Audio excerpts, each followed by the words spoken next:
বন্ধুরা, তোমরা সবাই কেমন আছো? ভালো আছো তো? চলে এসেছি আজকে আবার একটা নতুন রেসিপি নিয়ে। ছেলের আজকে এগ রোল খেতে ইচ্ছে করেছে। গেছে দোকানে এগ রোল কিনতে, গিয়ে দেখে দোকান বন্ধ। তার তো মন খারাপ। বাড়ি চলে এসছে, মা দোকান বন্ধ। কারণ দোকানে গেছিস কেন আমাকে না জিজ্ঞাসা করে? আমি তো বানাতে পারি, দেখবি আমি কেমন বানাবো।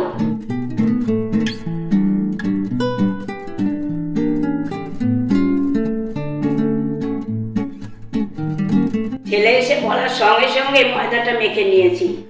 ময়দাটা আমি মেখে নিয়েছি 4-6টা চিনির দানা আর সাদা তেল দিয়ে। ময়দাটা তোমরা এইভাবে মাখবে, তাতে স্বাদটাও ভালো হবে, জিনিসটা খুব নরম ভালো হবে, তাতে তেলটাও কম টানবে।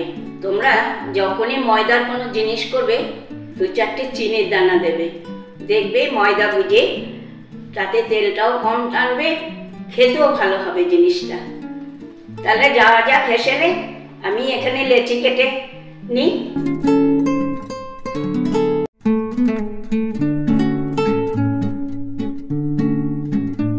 এটা বেলে নিচ্ছি।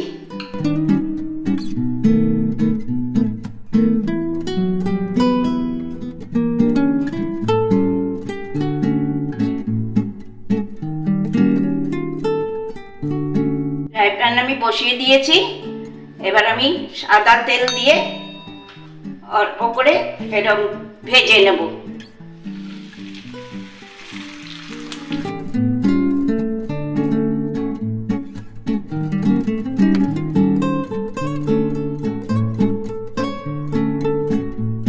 হয়ে গেছে এটা আমার ভাজা।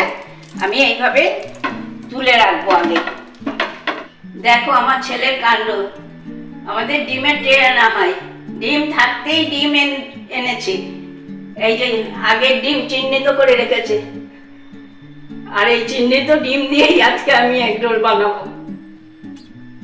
চলো আর গল্প করবো না, এবার আমি এগ রোল বানিয়ে ফেলি। দিয়ে নেব একটু নুন।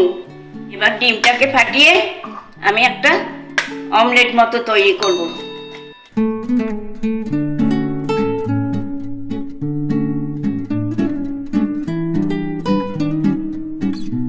তাহলে আমি পরোটাটা আগে দিয়ে আর এই ডিমের কোলাটা উপরে দিয়ে নেব, দিয়ে ভেজে নেব।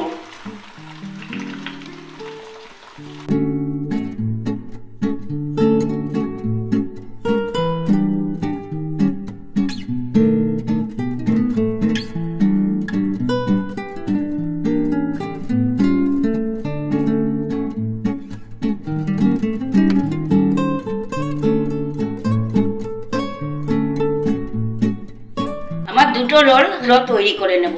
দিয়ে নেব শসা আর পেঁয়াজ কুচি,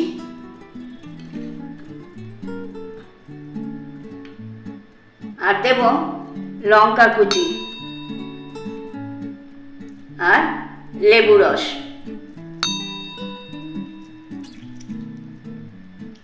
এবার আমি পরপর মশলাগুলো দিয়ে নিচ্ছি।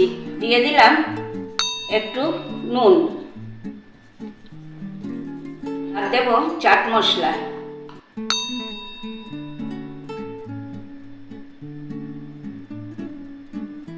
এবার দেব গোলমরিচ গুঁড়ো,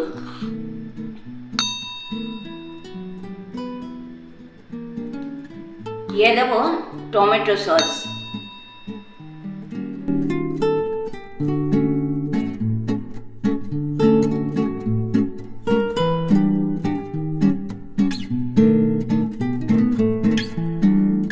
আমরা সসটা একটু কম খাই, তোমরা যদি একটু বেশি খাও তোমাদের পরিমাণ মতন তোমরা সসটা দিয়ে নেবে।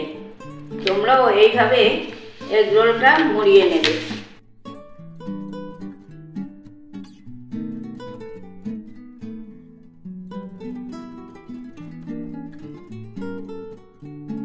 এই দেখো কেমন বানিয়ে ফেললাম দোকানের মতন এগ রোল। জানি না কতটা পারফেক্ট হলো। ও বলি, যদি তোমাদের ভিডিওটা ভালো লেগে থাকে তাহলে ফেসবুক ইউটিউবে লাইক কমেন্ট শেয়ার করে দিও। মনে আছে তো মুখার্জিস কিচেন? তাহলে আজকে আসি, টাটা বাই বাই। তোমরা ভালো থেকো, সুস্থ থেকো। আবার আসবো নতুন কোনো ভিডিও নিয়ে।